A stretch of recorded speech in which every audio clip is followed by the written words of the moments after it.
everyone, and welcome to Debating Metal.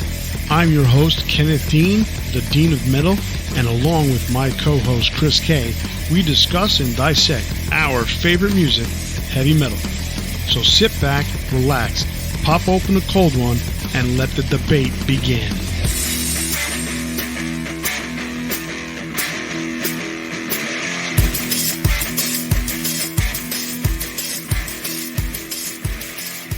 Welcome back. I am Kenneth Dean, the Dean of Metal, with my co-host, Chris Kaye. How you doing today, Chris? I'm doing well, you? I'm excellent, as always. And today is episode 7 of Debating Metal. We're going to go over real quick what we did in episode 6, which we spoke about artists living off their legacy. We spoke about Dave Evans from AC/DC, Steve Riley from LA Guns, Rod Evans from Deep Purple, Paul Di'Anno from Iron Maiden, and Neil Turbin from Anthrax. That was our main subject last week, so if you didn't catch last week's episode, please download it as soon as you can because it's some interesting stuff. And we also spoke about the big 4 sophomore albums. All right, so we got Dean's picks of Ride the Lightning, Metallica, Ozzy with Diary of a Madman, Van Halen 2, I think that's kind of self-explanatory, and Saigon Kicks the Lizard. And then my picks of Metallica, Ride the Lightning, number 1, Megadeth, Peace Cells, Children of Bodom, Hate Breeder, and Rainbow Rising. Excellent. Those are all great choices, and I think Those tough choices. They were very tough choices because there were so many sophomore albums that were so good out there. Today, however, we're going to introduce a new segment, and the segment's called What Should You Be Listening To? And basically that is... We're going to kind of target albums that maybe got overlooked by a lot of people, just ones that we found a lot of value in, something interesting, and probably not the top tier, most successful album, but great albums with great songs nonetheless. So I'm going to start it off real quick by talking about Extreme, the band with Nuno Betancourt and Gary Cherone as their singer. In 1995, they released an album called Waiting for the Punchline. They were towards the end of their recording contract with A&M, I believe, and that this was their last album before they were off the contract. So there wasn't too much promotion. This album was excellently produced. The songs are awesome on it. There's not a lot I could say bad about it. I mean, they had some really good songs. Hip Today, No Respect, Cynical, There Is No God. Those were 4 excellent songs off that album, as well as a cool instrumental by Nuno called Midnight Express. So that's my choice for what should you be listening to. What do you got? I'm going to go with Judas Priest Jugulator. It's a lot of people didn't listen to it because it wasn't Rob Halford, but it's an interesting story if you know about how Tim Ripper Owens became part of the band. They found him from a cover band that was circulating videos. He was the right guy. That doesn't seem unrealistic now with YouTube. There's a lot of guys out there like that. Yeah, I believe that's how they found Journey's singer. Arnel Pineda, yeah. He came in during a time when they were kind of changing their image, their sound, following up Painkiller, and it's a darker, kind of more demonic sound. It's really heavy. It's really good. There's some great songs like Cathedral Spires. I mean, it really shows off his range. Burn in Hell, a fantastic song. The song Jugulator itself. I say give it a second listen, or if you passed it up the first time, give it a first listen. Yeah, so that's what this segment's all about, talking about albums that you may or may not have heard of, you may or may not have seen out there or skipped over or said, you know what, I don't think it's worth it. Or maybe when they first came out, they were just hard to find. That too. Yeah, sometimes they didn't produce a lot of these records. A lot of these independent records, because Judas Priest basically went independent. When they did Jugulator, they were on a little label, and then Demolition came out on Atlantic. They switched labels. So it was weird. They had dropped off of Sony, and then Sony CBS, and went almost indie for that most. Or maybe even you're just younger and weren't around when the first time it came out, or that too. So we're going to get to our main topic today, and that is bands that re-recorded their albums or songs from their catalog. There's lots to choose from in this category. I know I'm specifically going to speak about certain albums and then hit a few songs here and there. Basically, we're going to touch base on certain bands that re-recorded their songs or albums. Now, the reason why a lot of these bands are doing this nowadays, and seems to become it's not a new phenomenon, but it's, the full albums or these greatest hits coming out years later. It's not like they're switching record companies and after 2 or 3 years or 2 or 3 albums and re-recording certain songs. This is years later. I mean, Kiss, we're talking almost 40 years later. Twisted Sister was 20 or 25 year anniversary when they redid theirs. So the reason why they're doing this is for basically royalty's sake, and for the most part, and performance rights as well. Like certain bands can allow their music to be played on commercials or movies, and they don't want the record companies to get all the money. They'd rather get it more themselves, and so they re-record these songs. Then they are able to basically negotiate directly with the movie companies and all that stuff. Bands like Def Leppard, they re-recorded certain songs because they were in a dispute with their record company over royalty rights on digital. So lots of different reasons why. So we're going to speak about some of the better ones and maybe not so good ones. So Chris, why don't you go ahead and start us off today? All right. So I'm going to start with one that's not a full album re-record, but a compilation of the first 3 albums from this band. That was Arch Enemy. They re-recorded songs from the first 3 albums with their new singer at the time, Angela Gasso. She retired after 15 years. So wow, okay. Basically what they did was they had a different sound on those first 3 albums. They had a male singer, Johan Leva, and I apologize if I'm mispronouncing that. I really don't know how. And he had a not as much of it like a deathy sound. He didn't growl, and it was more of a doom metal kind of sound for the band as a whole. Okay. So when they switched, it really polarized the fans at the time. They, a few years later, decided, hey, why don't we record all these awesome songs that we had before with Angela? So now, were these songs when they on the first 3 albums, were these well-known albums for because obviously they're more of a European group, so were they more well-known? Like, were they big albums for them in Europe? Yeah, in Europe they were for sure, okay. But they didn't really hit it internationally until their second album. So their first album didn't even really come out overseas. It was with, I believe, Wrong Again Records. Whereas everything after that was... right Again? Everything after that was with Central Media. Okay, Central Media. So, I mean, they had a lot more backing exposure from the record company. Right. What's interesting, too, is it's all the same band, pretty much, except for Charlie D'Angelo, who's on the bass. He only appeared on their third album. But the rest of it's all the same people that re-recorded except for the singer. So on the re-recordings, the original bassist came back? No, it's Charlie D'Angelo, but he only appeared on. Okay, so the original bassist he joined on the third album and then kept on from there. Yeah, okay, the original bassist was actually Johan, so he appeared on the first album as vocals and bass. After that, they replaced him. And what do you think of those songs on the re-recorded version? It's almost like a completely different band because they went from, like I said, being more of a doom metal sound to death metal. The much more attack in the music. It's heavier. It's re-instrumented. I mean, it's completely different. So it's not an apples to apples thing, even though it's all the same songs. Would you consider it better? I prefer it, but I can see why somebody else wouldn't. I'm always going to choose the heavier death stuff. Why? I mean, that's cool because there's like some of these albums that we're going to talk about. I actually like the re-recorded versions better in some cases. Yeah. In other cases, and you'll hear it later. I'm very critical about why, and very critical about how.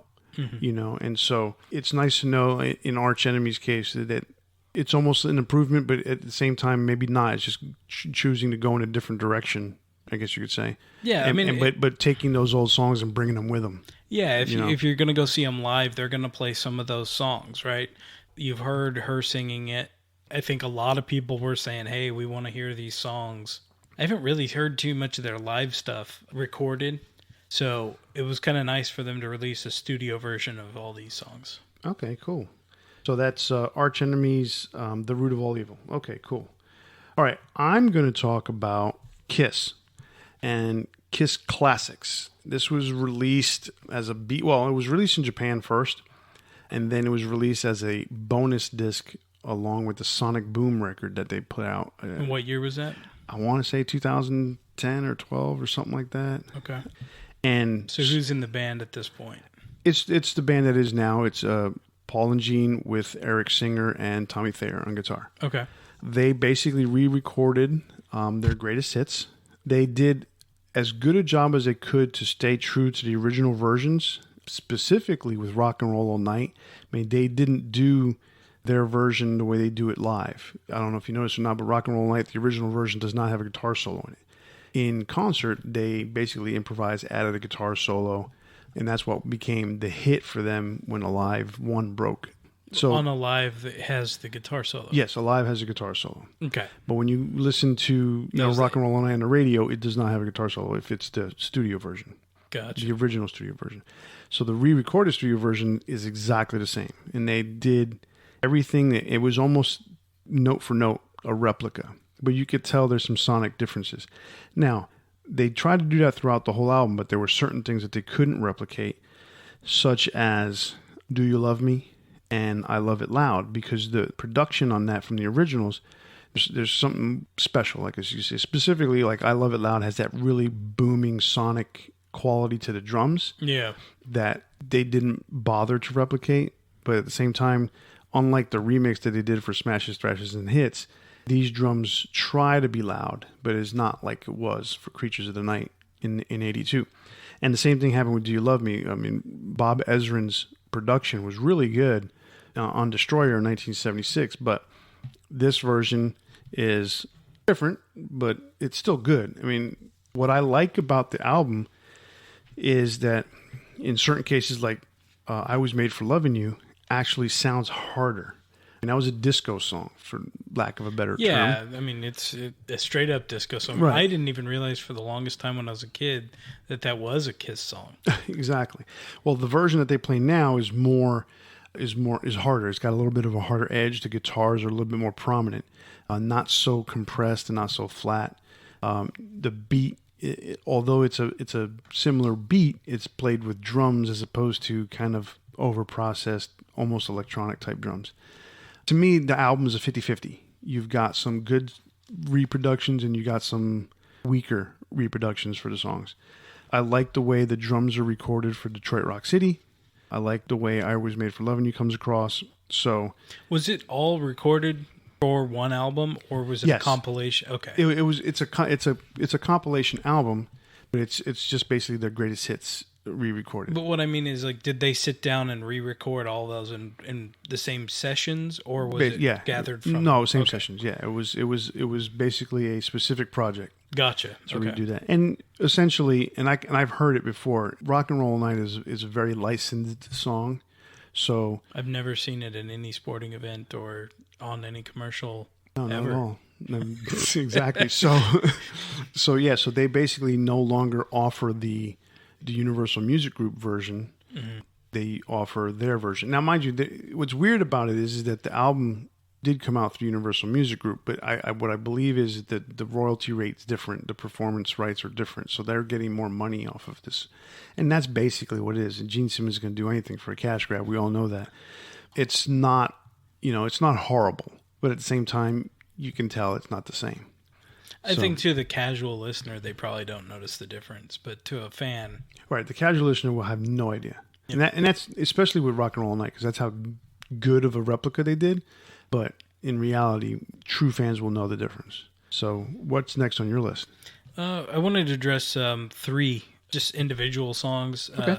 2 from Guitar Hero Metallica, which was Merciful Fate's covers of Evil and Curse the Pharaoh.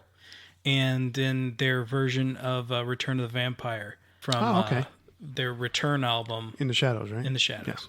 So in 2009, and I'll go in reverse kind of. In 2009, Guitar Hero Metallica came out. They wanted Merciful Fate. They had a few other bands, add songs, guys that were influences on them, and Merciful Fate was one of them. Lars has been, friends with King Diamond for years. So they had him do Evil and Curse of the Pharaoh. They're definitely different. I mean, it's 2009 versus 1982, right? Yeah.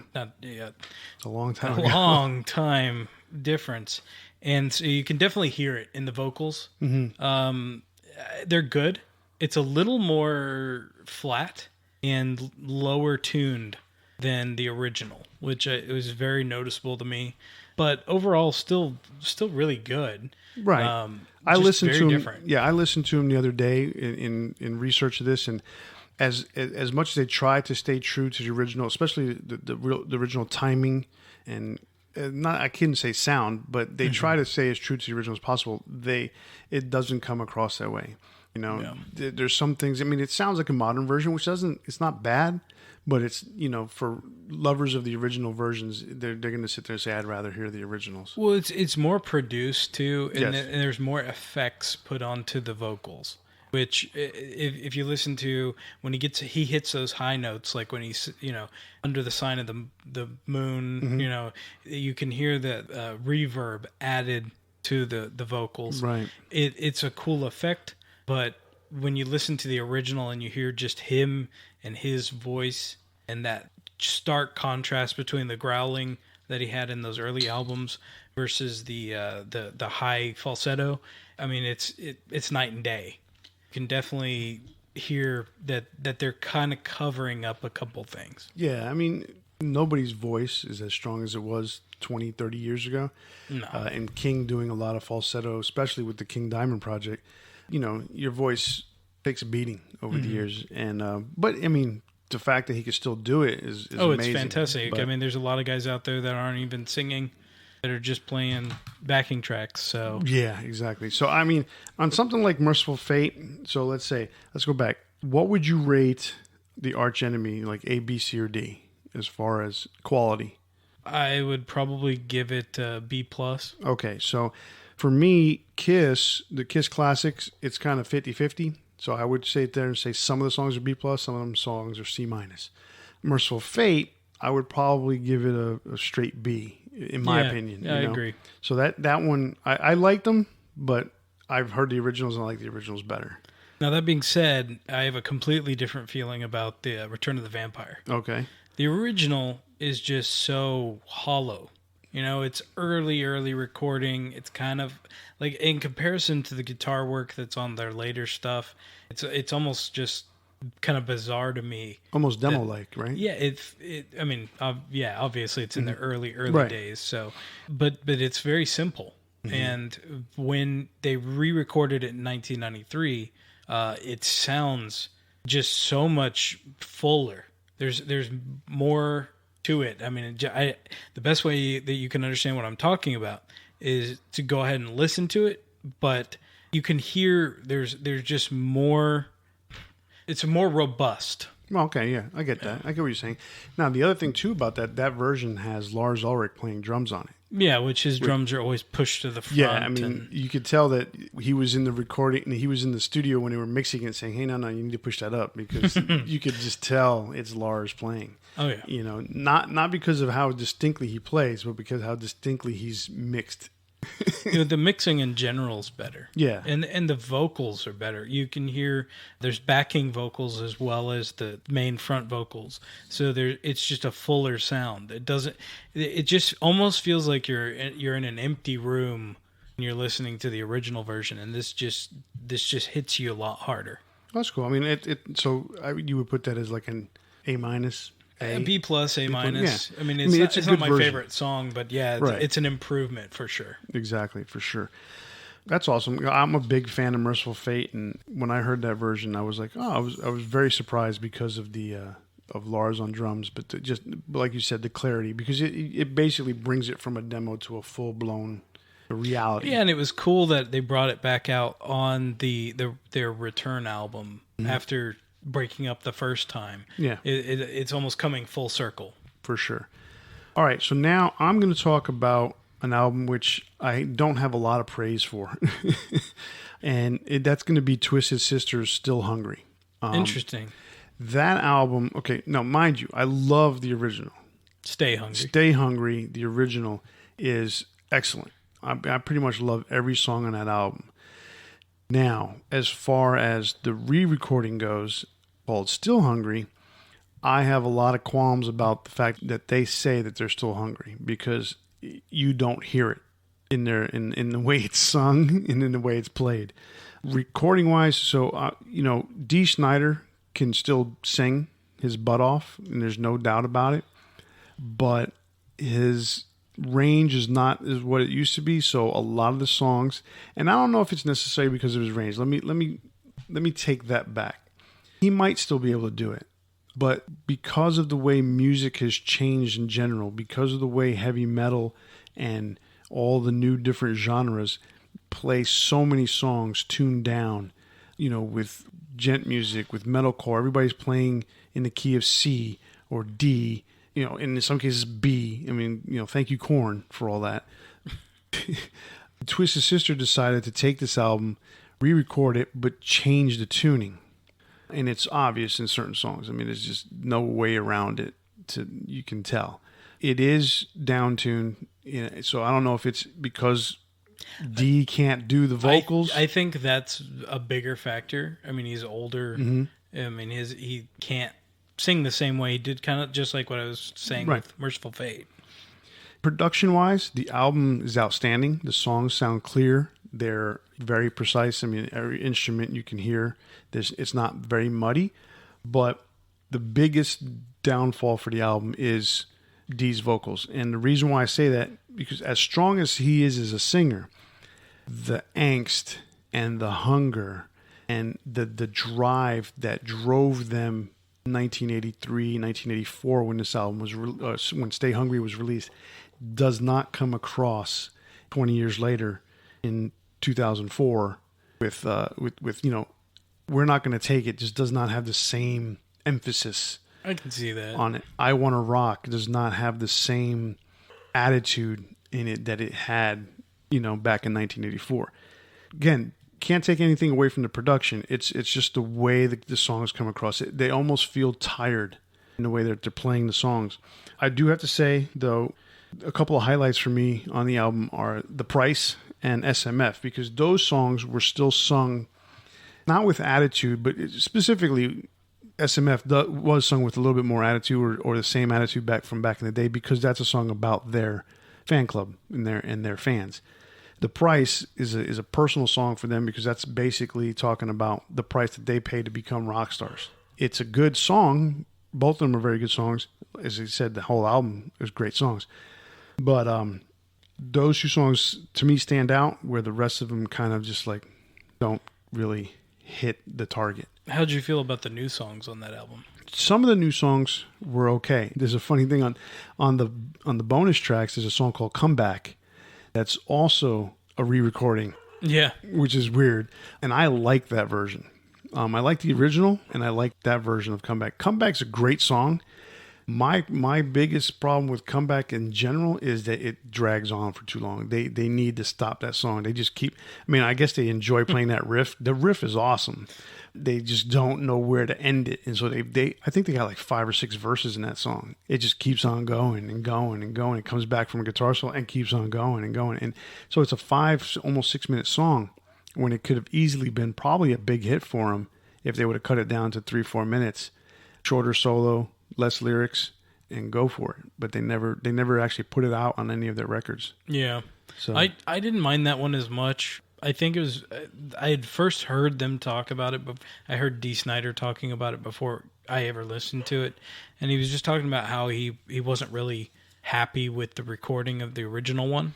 Right. And so, I think he wanted to make up for that. It was something that he needed, or he felt needed to be done. Yeah, I see the point, but the execution is where, to me, everything failed. the production of the first one wasn't that great. And part of the reason why they chose to redo Stay Hungry or Still Hungry is because Atlantic won't release that record to the band. The band owns Under the Blade. The band owns You Can't Stop Rock and Roll. I believe they own Come Out and Play and Love Is for Suckers. And basically their entire catalog except for Stay Hungry. And so they worked with Atlantic to do an anniversary version of Stay Hungry, which has bonus tracks on it. But they wouldn't release it, so they, in order for them to get royalties or higher royalties off of I Wanna Rock and We're Not Gonna Take It, they re-recorded it, and that's what they offered to the other industries, Gotcha. the other media industries. So, again, not horrible versions, but not the best. All right, so I've got a kind of a different one for any black metal fans out there. Dimmu Borgir. They're not your typical death metal. They're not your typical black metal band. They're a little bit more mainstream, and actually a lot of black metal enthusiasts don't like them for that reason. They don't stand up for the typical anti-religion, I guess they are, but they're not holding true to the original principles of, nihilism and sound like shit recordings. Yeah, record inside of a tin can. Well, to me, I actually applaud that because I think a lot. I mean, again, a lot of these bands don't necessarily want to become famous. They don't necessarily want to be great artists. But at the same time, I think as an artist, you want to get paid for what you do. Oh, yeah. And I think you want to get paid well. And I think it would behoove some of these guys if they would actually put an album out that they recorded in a real studio instead of, in their backyard off of a cassette deck from 1976. Yeah. And it doesn't, maybe it's, especially nowadays, it doesn't cost that much anymore. It just depends. I mean, the original movement, I kind of understood what they were doing. It was all against the very produced albums that were coming out at the time. It was more of a attitude thing, and I guess I kind of get that. I'm not a fan, but it's just like punk. Punk was not. I mean, none of those guys could play instruments. They were just up there, yelling and screaming, and it was about the attitude. I get it. You can still have the attitude and still sound good. I mean, even Venom kind of regrets recording their albums as crappy as they did. And they were the reason why all these other bands do that. It's like, hey, look, they did it. We can do it too. No. I mean, here's a good example. Celtic Frost. Hellhammer, when Tom G. Warrior was in Hellhammer, Thomas Fisher, the album didn't sound that good. The songs didn't sound that great. So then he goes to do. They still sounded better than most black metal bands. They did, but they were demos for the most part. But when he got to Celtic Frost, he improved the sound. The drums sound amazing on all those records, and he wanted it to sound good. He wanted it to be a piece of art that people can remember, between the artwork on the album covers, the music, and the way he wrote and did all the songs. He wasn't really a black metal guy either. No, avant-garde. But essentially, he's the one who started that movement. He's one of them, yeah. He's one of them that started, and it had a lot to do with Hellhammer sounding like crap, that those guys sound that way. But he moved away from that because he wanted his art to be understood. And you can't understand it when it sounds that bad. Yeah. So in 1996, they released Stormblast, and Stormblast was their second album. It was only in Norwegian. It was sung in Norwegian. It was sung in Norwegian. Oh wow! And it's indistinguishable. It's the typical black metal album. Even if you could understand it in English, you wouldn't be able to understand it.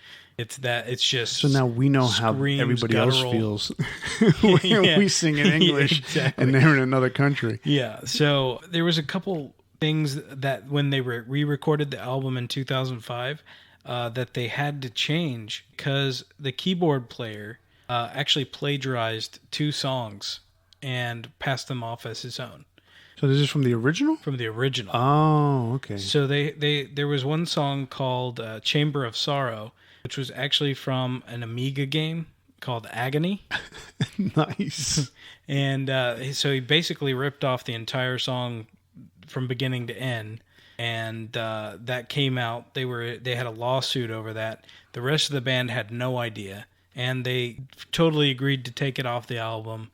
There was no complaints from the rest of the band. So to take it off the original or the re-recording? On the re-recording. The re-recording. Okay, so it was on the original. So when they went to go do the re-recording, they were brought up with this thing that, hey, you can't do this song. So they chose not to. Okay, they cool. just said, we're not gonna touch it. All right, works for me. So there was also another song, All the Light Has Faded. That had an intro section that was ripped off from a Magnum song, which is a band I never heard of. It was an English band. It was called Sacred Hour. And they kind of sound like a cross between Kansas and Queen, which was interesting. I went ahead and listened to the song while I was doing research, and it's kind of cool. So I'm going to, just check it out a little bit more, but I don't think it's something that just really grabbed my attention all that much, but it's interesting. Well, it's like Steve Harris from Iron Maiden. As much of a genius as he is, a lot of the lyrics from Hallowed Be Their Name are lifted from another song. They called him out on it many, many years later, and he came to some sort of settlement with them a couple of years ago. Yeah. There's nothing against Steve Harris, obviously, because he has done for Iron Maiden far beyond any of them could have imagined. But it strikes me odd that he would go through something like that, especially that far into his career. And we're talking 3 or 4 years deep into the career at this point, to take something and basically expect no one to notice. And that's it's now weird. That's harder because there's so much transfer of information with the internet. I think it's more likely then that nobody would have ever noticed. Right. I get now. That. Right. What I find funny is even now, you would sit there and see this guy, lifted some keyboard composition from a relatively unknown English band. It's like, how did they even know? That's what it's like. How did was he listening to black metal one day and say, "Hey, you never know. Dimo Brugier's got the same shit," and I'm like, "What?" Somebody heard it. My expectation is that somebody he knew was connected somehow. That's the way I see that they got the connection. Probably a fan listening in England that knew this band, right? Heard it and goes, "Hey, that sounds really familiar." Hey, Bobby, look at that song. It's just like yours. Well, and the difference is you have some bands that just reference other bands, like they'll have something in the song. Like Megadeth and Metallica have both done little bits of Merciful Fate, right? And I'm not talking about the song where they did all, but where you hear like moments where you're like, hey, that's right, an homage. And that's understandable. Yeah. That's an homage. But to completely copy the song is just unacceptable. No, that's not right at all. Well, so to continue. What they did was they took their album almost 10 years later, and they took it from that sounding like it was from a cassette player in a tunnel. They re-recorded it with more distinguishable lyrics, even though they're in Norwegian, and so it was still you in and Norwegian. I can't understand them. Yeah. Okay.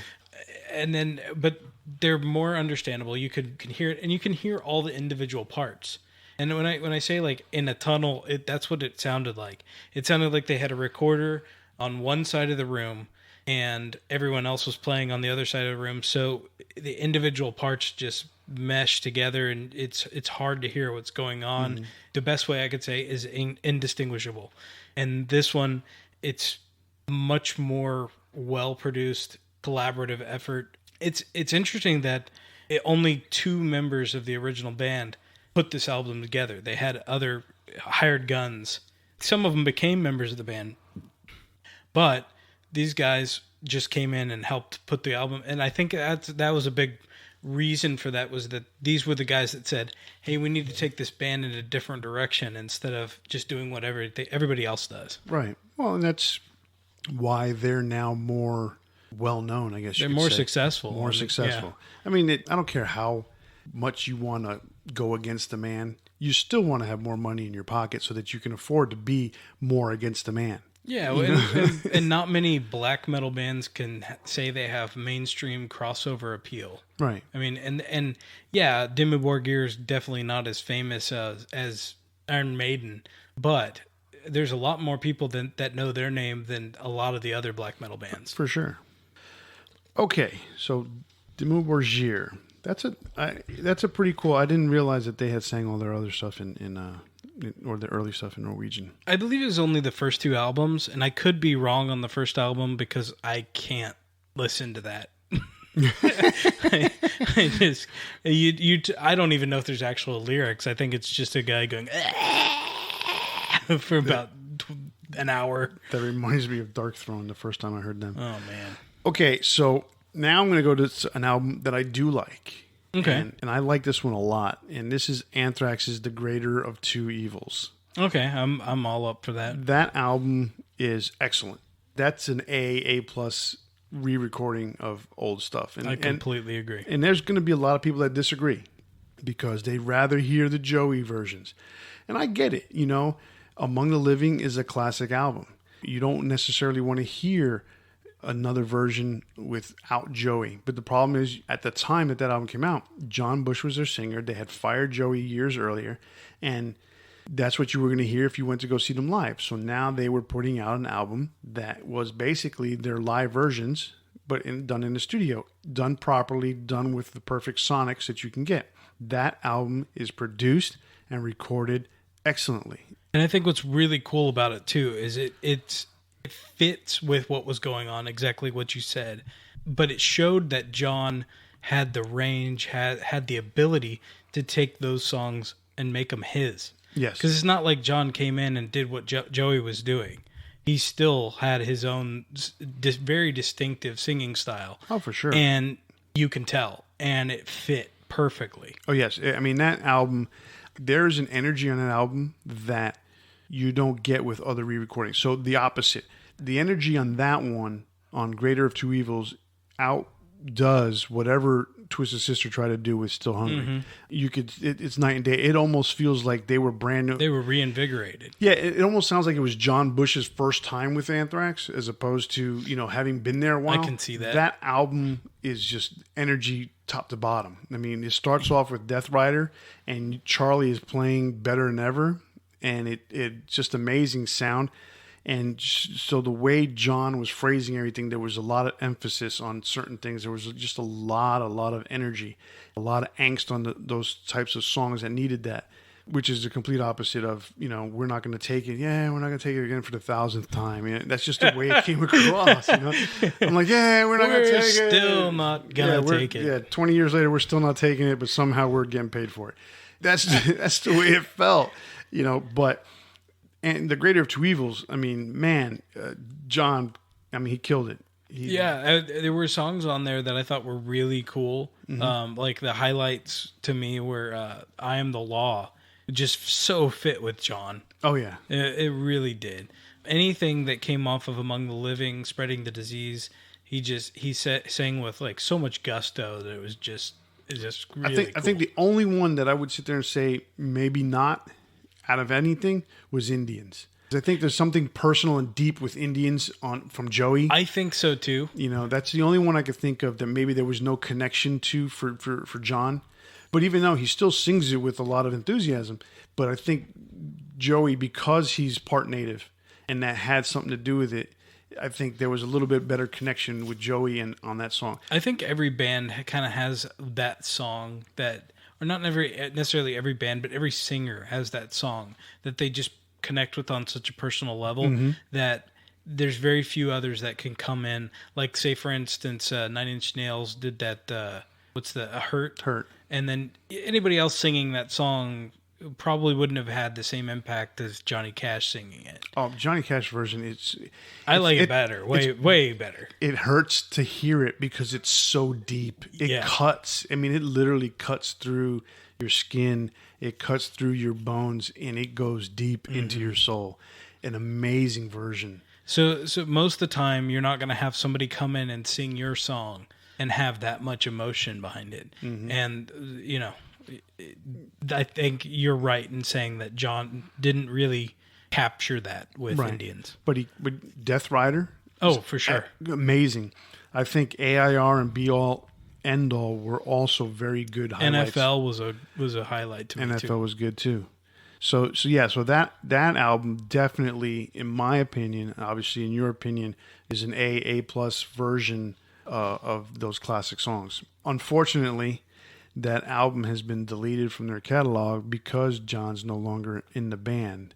And since Joey's back, it makes no sense. Yeah. So for those who do have it and still can get it, if it's available in your area, you can find it on YouTube. I mean, you can see it on Amazon. I mean, to purchase it, you can still get it on Amazon. You can still get certain things, but it's not in new production whatsoever. Yeah, and it's not streaming either. No, and it's not streaming. So that's it's unfortunate, but at the same time, it's a great album. So if you can go out there and get it and listen to it, it's really, really good. And what's really, really interesting to me too is that, like a lot of times when somebody joins a band and by the time they leave, that last album just doesn't quite have the punch. John came in like a lion and left like a lion. Oh yeah, I mean, "We Come For You All" is an amazing final statement. I don't think he thought it was going to be the final statement at the time, but I think they have finally gotten their career back on track. Mm-hmm. And when they came out with that album, I mean, I think the Greater of Two Evils was the beginning of that, because that came first. Then "We've Come For You All" came next, and that album is incredible. It's not a full thrash album like they went back to with Joey, but they definitely had a lot of thrash elements, but they went across the board in their heavy metal ways for Anthrax. That was a great album, but we're not talking about that. So why don't we talk about the Iron Maiden re-recordings with Bruce Dickinson? Okay.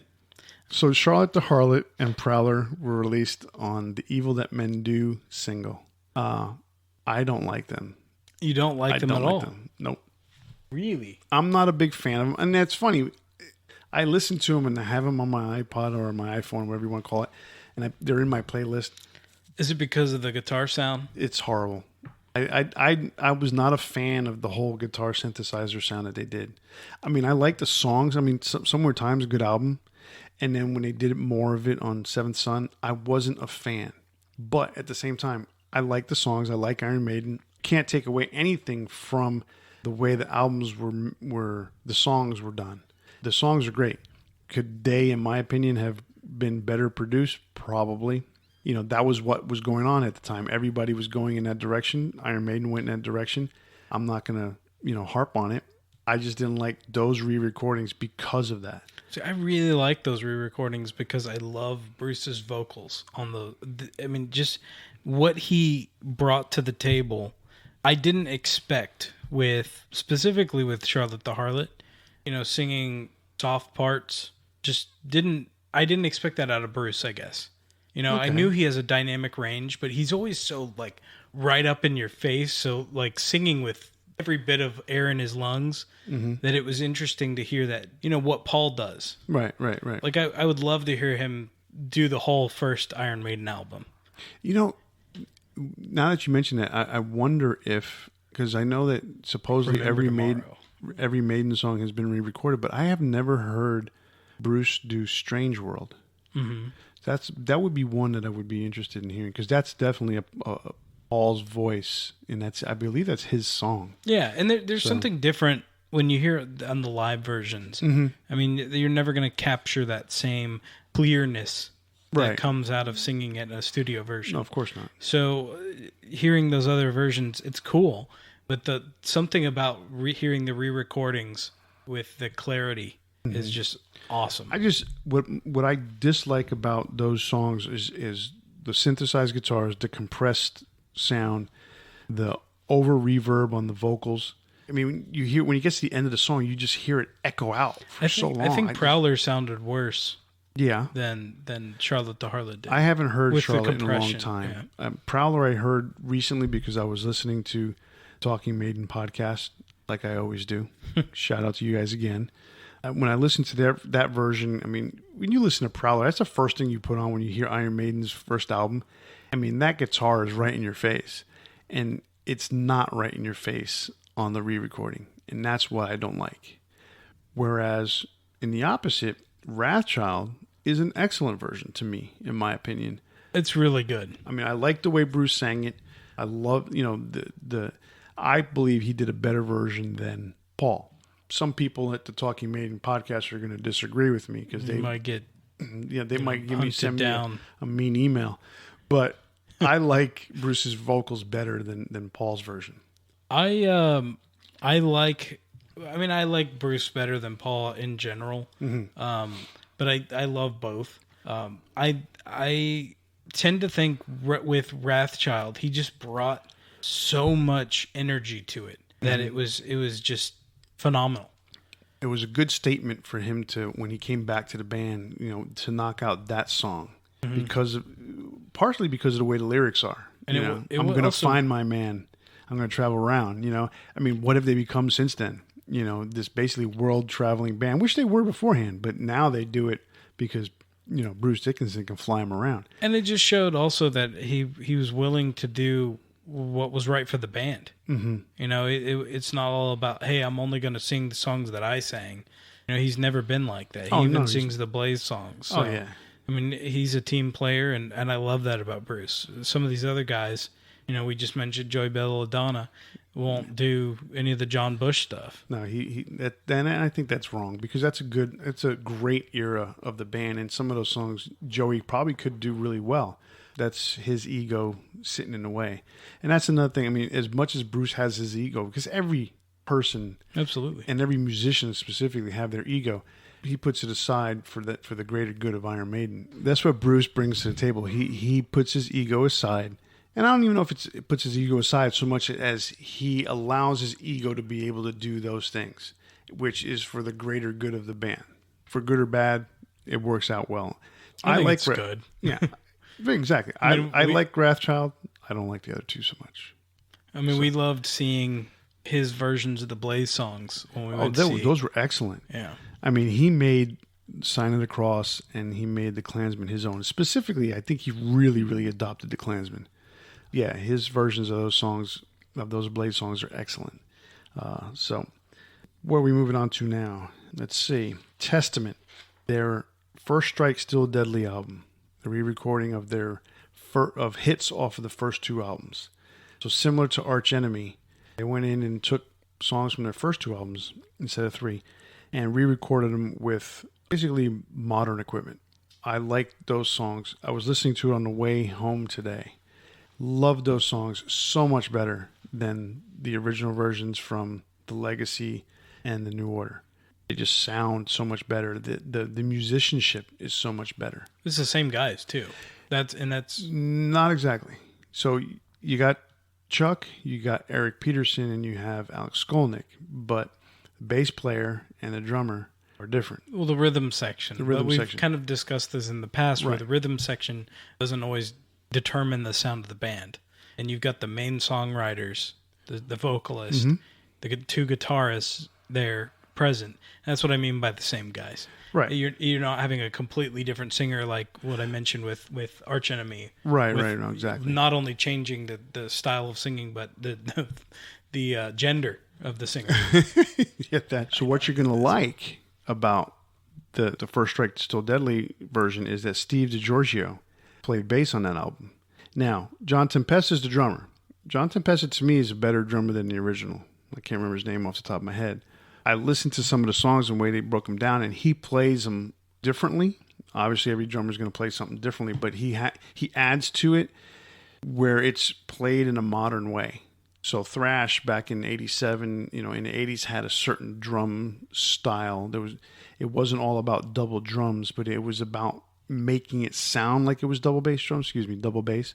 It wasn't all about double bass, but the way drums were played in thrash music, or are played, is that it almost sounds like it's double bass, but it really isn't.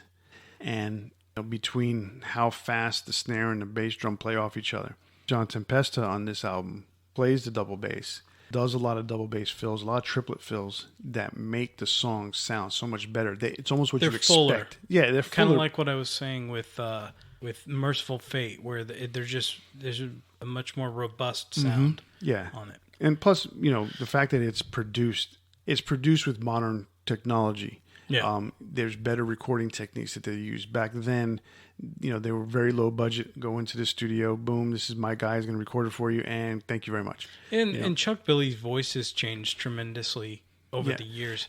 He's definitely has a stronger voice now than he used to, in my opinion.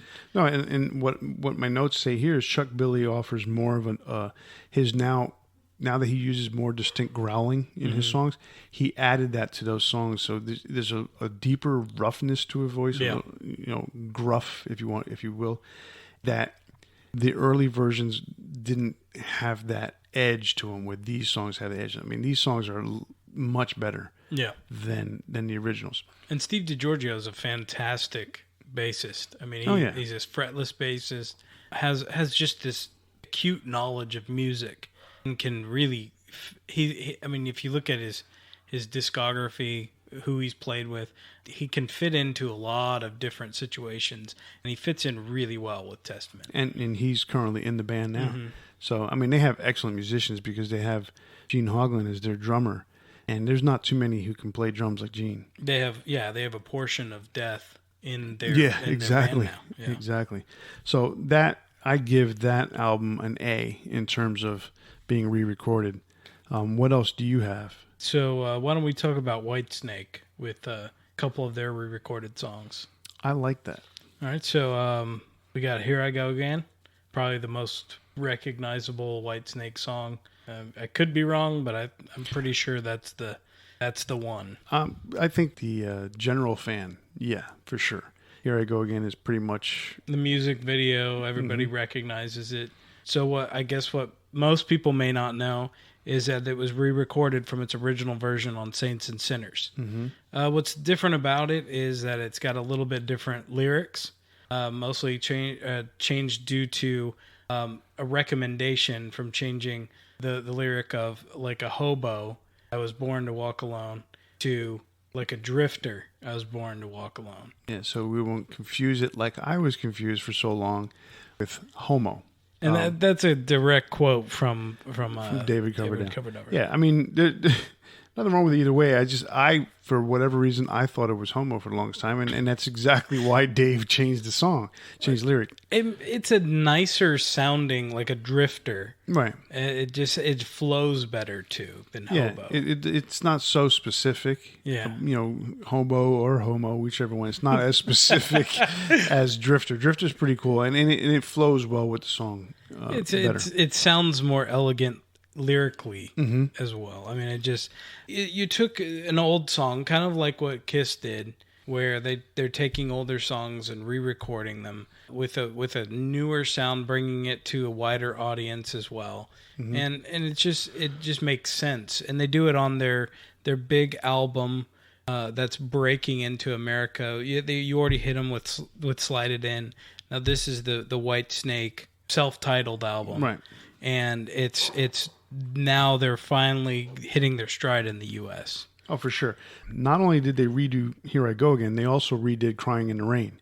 Crying in the Rain is an excellent song, very blues-based song. So it's a killer version. The version that was on Saints and Sinners was really bluesy.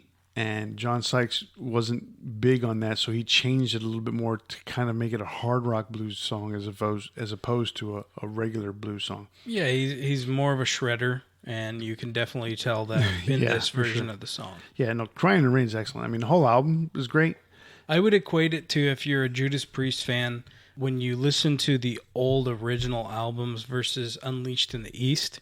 Unleashed had more of a metal sound to it. You can definitely tell, like, the guitars are tuned differently.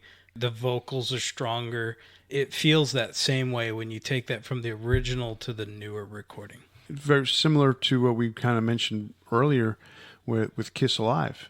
And, the first three albums, the production wasn't there as good, but Kiss Alive, the songs, the energy of the songs were so different.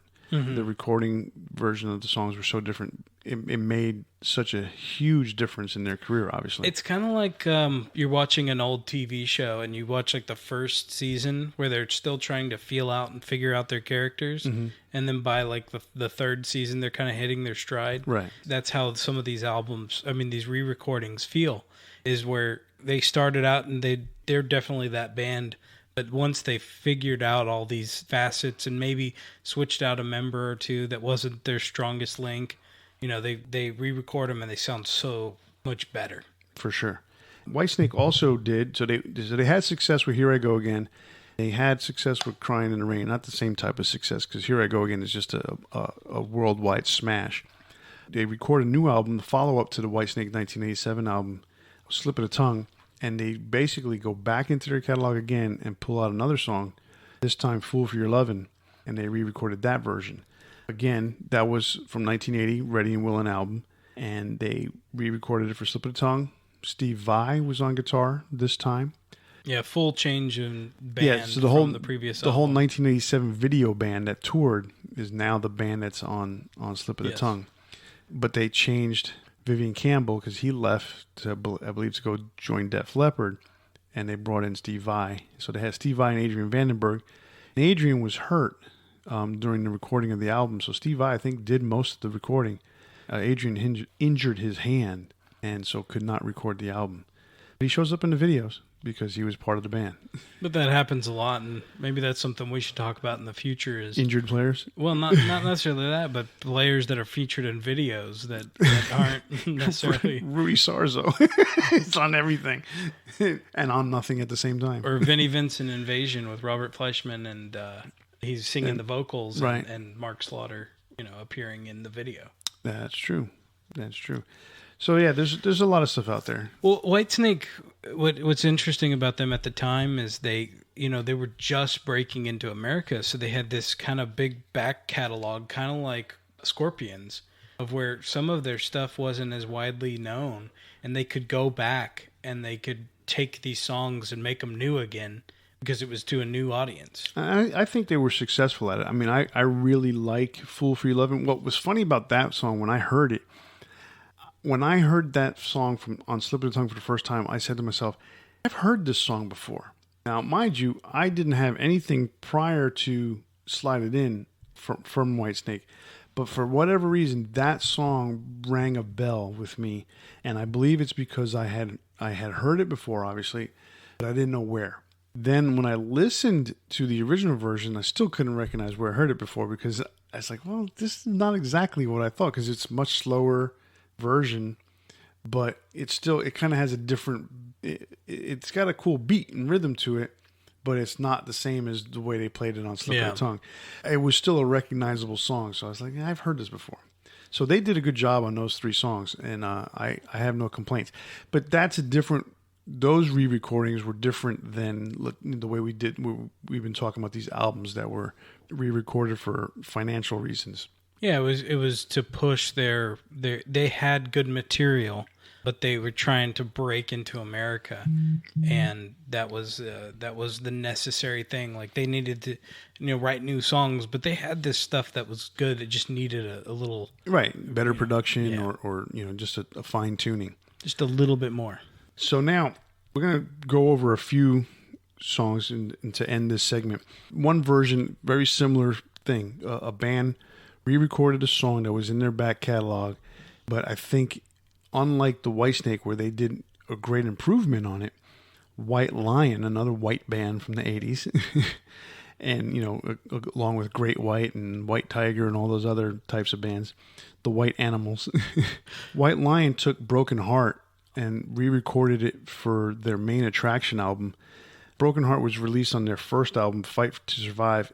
Such a better version on Fight to Survive than what was ended up on the debacle of Main Attraction. And when I say debacle, is because beginning to end, the album was just riddled with problems. It was more about the record company, Vito Brato losing faith in the music business and stuff like that, and the band was falling apart. So Broken Heart, excellent song. If anyone's got the Fight to Survive version, it's so much better than the Main Attraction version. So take a listen to it.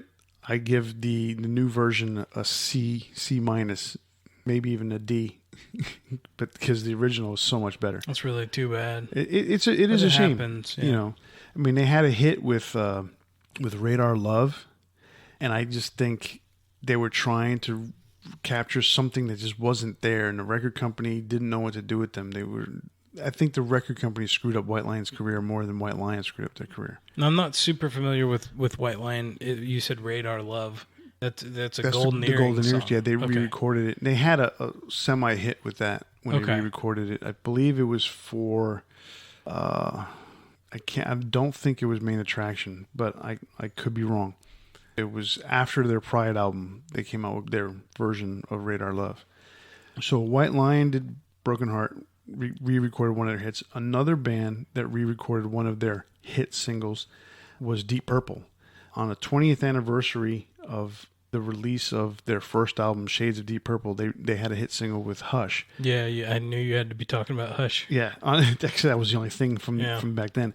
So 20 years later, the Mark II version of the band had reunited because they had already broken up twice. They reunited for the Perfect Strangers album, and then they had I can't remember the name of the album.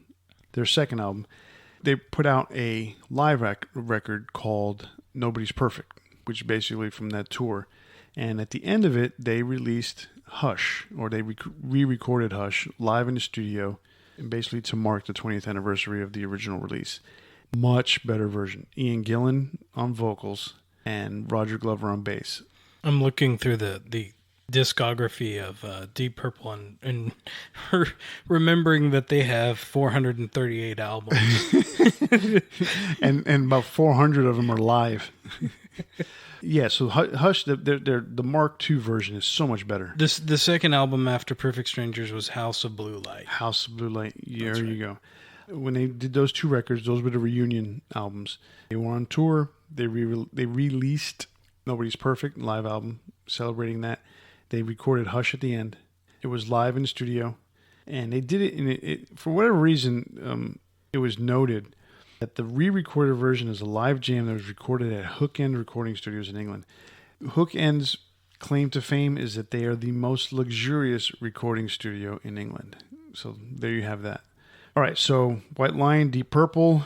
I got two bands left to talk about, and we'll talk about them real quick. One, not necessarily on our radar on a regular basis, but Pearl Jam re-released a song that was released the year before. And oddly enough, what was odd about that was it was a hit for them. It was a single. They re-recorded Even Flow a year later with their new drummer. Because their original drummer who recorded their debut album 10 left before the album was released. After it was recorded, before it was released. The new drummer recorded the re-recorded version while they were doing new songs for the movie Singles that came out in 1992, I believe, or 93. That version that was recorded ended up being the version that was on the video that was put on MTV and ended up being the UK single. It was not the original version. And then on the greatest hits called Rearview Mirror, that was a version that was released to the public on their greatest hits. So they almost negated the version that was on the original album 10. So that was an interesting tidbit with that song. Re-recorded 1 year later, or two technically, because I think the album was recorded in 90 and then released in 91. Well, I mean, that happens with bands that are early in their careers sometimes. Yeah, a lot of times when you have a demo or an EP release, you'll take one or two songs from that. And some of the bands released on a compilation like Metallica did right. with Hit the Lights. Exactly, with Metal Massacre. So speaking of Metallica, thank you. Nice segue there. You like that? Now I ruined it. Nah. No, Metallica, one of the few times that they've ever re-recorded a version of song. So they did it for Hit the Lights. And that was more because they went from a demo. Yeah, version. They were breaking in. They were literally the first thing they ever recorded. And then they even re-recorded that so that they can have a better version on the re-releases of Metal Massacre. It was a good song and they only had so much material. So. Right. They had none. That was the only song they had. No, I mean when re-recording it. Yeah. Oh, yeah. Now, Orion was re-recorded by the band for the release of the Through the Never soundtrack. And that was done in 2012 in Canada. It was during a sound check. It is shown at the end of the movie, Through the Never. It is an excellent version. It is basically paying homage to Cliff. Robert does an excellent version, or an excellent job on Cliff's parts during that song. To me, that version, I like it a little bit better than the Master of Puppets version because it is so clear. It's recorded the way Metallica records now. So the instruments are, there's not a lot of muddying of the parts. Master of Puppets, as well as it was recorded back then, this was done in Metallica style now, and now there's such a distinct difference between each guitar, the bass, and the drums. So I like it. And since there's no vocals, you only have those 4 parts. So we've completed our topic of the day. It is now time for the Big Four. And our Big Four for this week is going to be Big Four title tracks. So, for instance, Metallica, Master of Puppets, or Ride the Lightning, or Injustice for All, so forth. Shout out to Matt. Yeah, because Matt loves the fact that I talk about Metallica. I can't go an episode without mentioning Metallica. So, what do you got for your Big Four title tracks? Still on the fence. This is a tough one. It's okay. So it can be tough. This one, I usually don't have a problem putting down the Big Four, and I'm usually the one that comes up with the concept of which, what we're going to do for a Big Four. And I feel like I screwed myself on this one. Well, because I feel like I'm going to leave something important out. I think we do that every time because it's so tough to come up with these 4 songs or not 4 pieces on the subject. What we consider the best sophomore albums from last week. I mean, there's so many good sophomore albums out there, and we had to pick 4 that we thought were our favorite. But somehow I didn't have trouble condensing down that, and you were complaining about it, and I'm sitting here like, this is no problem. And this week I'm like, ugh. Yeah, now you know how I feel. But I had the same problem too. I mean, I spent 2-3 hours last night working on this list. The list is like 100 titles, and I have to narrow it down to 4. I mean, some of them are obvious. I'm not going to have Judas Priest Rockarola as my number 1, or 2 or 3 or 4. And there's one guy out there listening to this going, damn it. Damn. Why not? They're dissing Rockarola. There's a lot to diss. But so what's your 4? Let me start with an honorable mention, only because it's not spelled the same way. Okay. And that's Raining Blood. Oh, I threw that out for a technicality. I didn't want to put that in there. Yeah, that's why I threw it out. It's not in my list because it's Rain in Blood, and the song's Raining Blood. So, right. Yeah, it just kind of gets thrown out. But it's such an awesome song. Yes, it is. So I gotta awesome shout it out. All right, so number 4. Let me go with number 4, and I got to go with my gut on this one, and that's AC/DC Let There Be Rock. Ooh, I like that. I like it. The first time I heard it, it never stops from beginning to end. It's just such a fun song. I love the video. I mean, that was the first thing I saw. The first time I heard the song was through the video. I was watching VH1 or something like that with classic videos. It was so fun to watch. I love Bon Scott. He's just the facial expressions he has, everything about his stage presence was there in that video. That was a cool video. Yeah, I mean, just the whole concept in the church, a biblical take, a rock and roll take on a biblical thing. It's really, really cool because just the way they came up with the thing. Let there be light, let there be sound. Let there be drums, let there be guitar, let there be rock. It was super cool. It's simple lyrics, but yes. It's just, it's piecing it together, giving you this is the simple makeup of what it is. And, God came down and gave us rock and roll, and He did. Just like Kiss said. Yeah, God gave rock and roll. And that was somebody else's song. So, that's also my number 4, by the way. Oh, really? Yeah, Let There Be Rock was my number 4. All right. So again, we don't talk about this before we don't do this. So it's interesting how sometimes we have the same thing. So number 3, this is tough because I feel like I'm going to leave something else out, but I'm going to go with Dio Mob Rules. Mob Rules. Okay. There's a lot. Well, that's not Dio. That's Black Sabbath. Oh, you're right. Well, it's Dio. Ronnie James Black Dio Sabbath, singing Black Sabbath. Yes. I'm wrong. So yes, Black Sabbath, Mob Rules. That is just one of those songs that just smacks you right in the face. Mm-hmm. I think the first time I heard it, I played it over and over again, probably about 20 times, because it was just such a cool song. It's an awesome song, and to lead off the album, and actually there was that little was it E5150 I think is the intro, that little digital sounding thing. But the Mob Rules to kick off an album like that was just like, well, it starts slap, off slap. with "Turn Up the Night." Oh, that's right. And "Turn Up the Night" is a good song. It's it gets you going. You're following up probably my favorite Black Sabbath album, which is Heaven and Hell. So it's got a lot to live up to. Which is another excellent title track. It is. And it was hard for me not to pick that one too. So there are so many good ones out there. There really are. So this was a tough one. I don't like Mob Rules as much as Heaven and Hell as a whole. But that song raises it pretty close. You're talking about you don't like Mob Rules, the album? Yeah, as much as Heaven and Hell as an album. Yeah. Okay. So number 2, gotta go with Megadeth Peace Cells. All right. Peace Cells, but who's buying? That keeps popping up. Yeah, it's probably my favorite Megadeth song.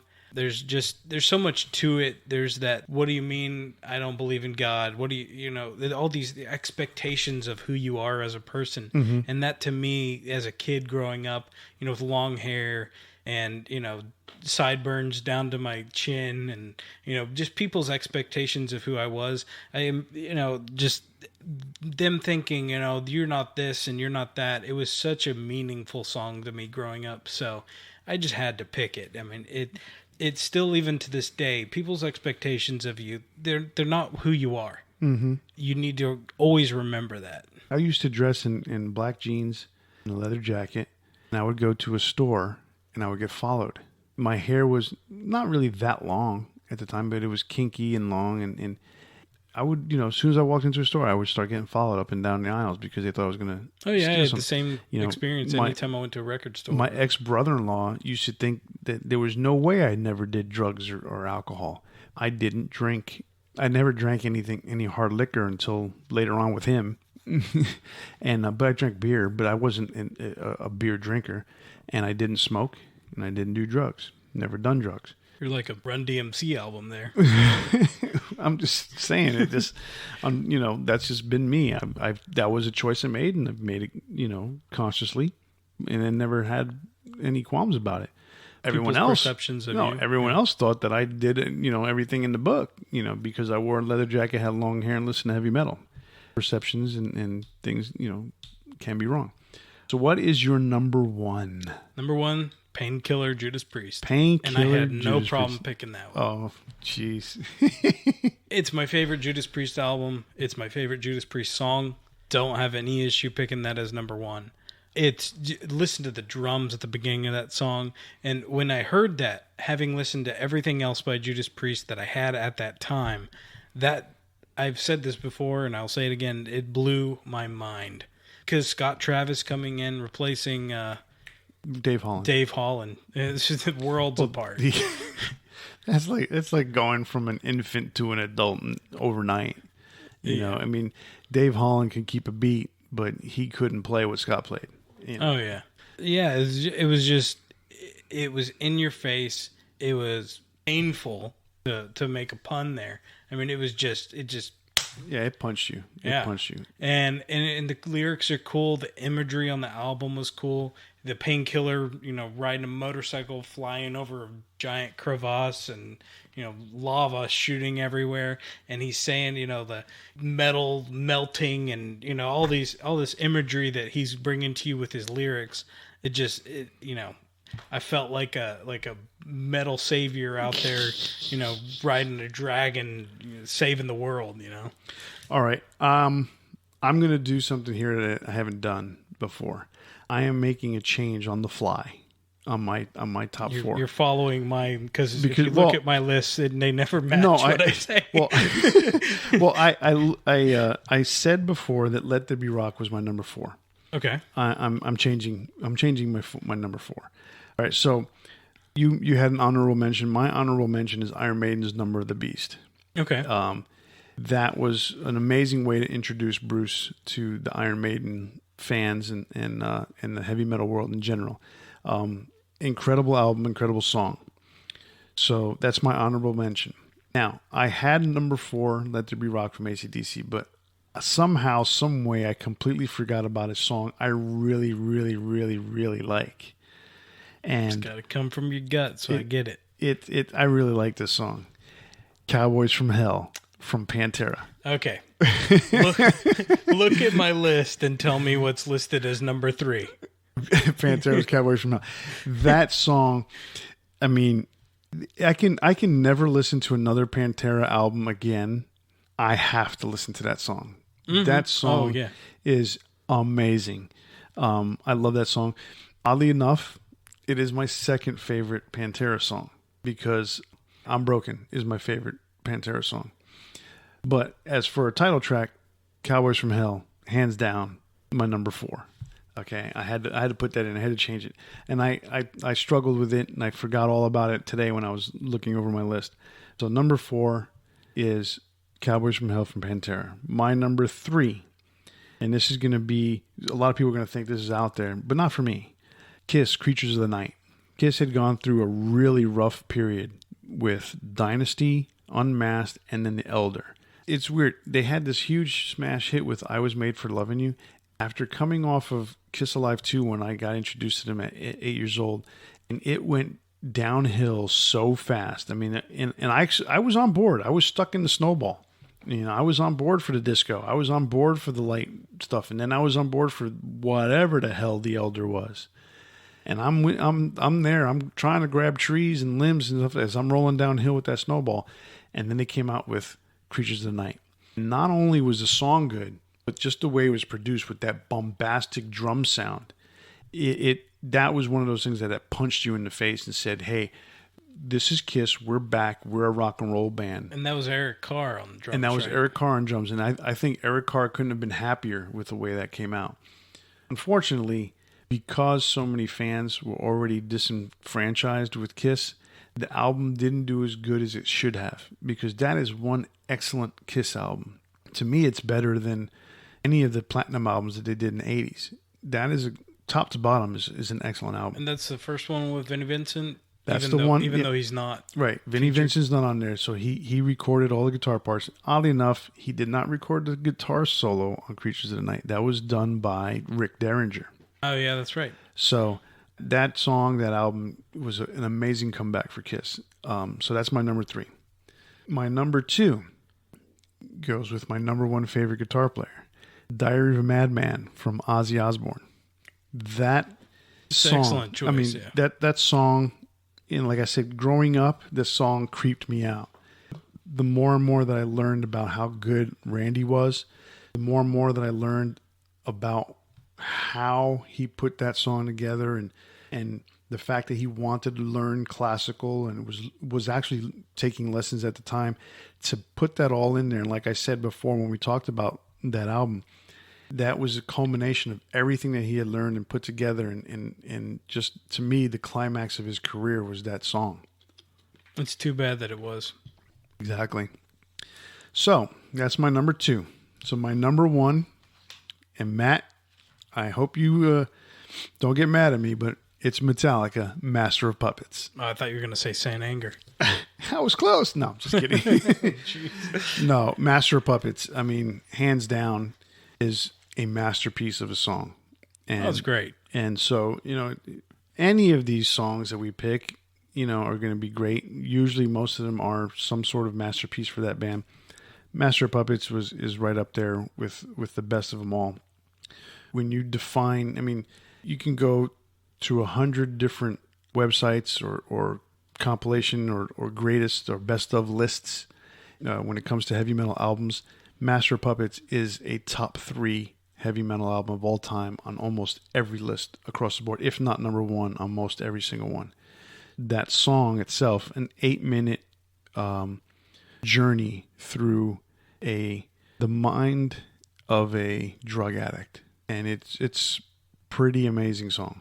So, oh yeah, on an interesting side note, my parents, questioned a lot of the stuff that I did when I was growing up, and I always wanted to know what the reasons were I liked something. Never judging, never saying, don't do that. But, why do you like this? And I remember having a conversation with my mom about Master of Puppets and explaining what the song was about. And she actually sat and listened to it. She goes, oh, well, that's pretty interesting. Yeah. And it was cool to see somebody that has a little bit of judgment and saying, I don't like this. And it's okay that you listen to it, but I don't like it. And then really listen to the lyrics and kind of change their mind. Yeah, I mean, it's one of those songs that it transcends. As much as Enter Sandman is their big crossover hit, a lot of people know Master Puppets, and even if they're not a Metallica fan. And my friend actually became a fan of the song because of Old School. Okay. Because it plays when they're taking all the kids. They've got a van. They're driving around, and they're picking up all their pledges. Right. And it's the song that's playing. Yeah, I mean, even Anthrax sampled it for "I'm the Man." It's a pretty cool song. So that was our big four title tracks. My top four, Chris's top four. We spoke about bands that re-recorded full albums or songs. Chris, tell them where they can find Debating Metal. So you can listen to us on iTunes, Stitcher, Google Play, Podbean, or wherever you consume your metal podcasts. If you enjoyed our show and agreed with our opinions or just want to rip us a new one, check us out on Facebook, Twitter, or Instagram. Or you can email us at debatingmetal@gmail.com. That's it for us. I'm Chris Kaye, and on behalf of Kenneth Dean, we'll see you next week. See ya.